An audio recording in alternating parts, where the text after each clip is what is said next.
In today's video, I'm going to show you how you can get unlimited views and likes on your Instagram Reels. Therefore, without wasting any of your time, let's jump to the video. First of all, you need to select the reel on which you want to get the likes. Click on these three dots and then click on this copy link option.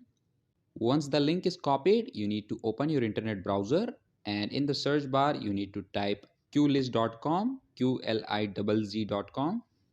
Scroll down and click on Instagram auto liker. Again scroll down. Now as you can see that it's asking you to log in with Instagram. For security purposes, I would suggest that you use a fake Instagram account to log in. And if you don't know how you can make a fake Instagram account, then you can watch my previous video on this topic. I'll put the link to that video in the description below. And remember that you are using this fake account just for login purposes.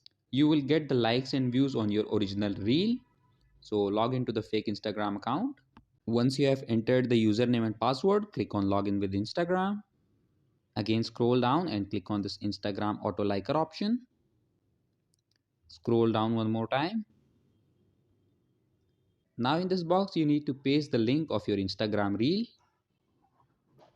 Once you have done that, all you have to do is to click on the submit option. And once you click on submit, within the next hour you will get 10 likes and 30 to 40 views on your video. You can try this method after every hour and get unlimited views and likes on your videos. So that was it for this video and I'll see you guys in the next one. Peace out.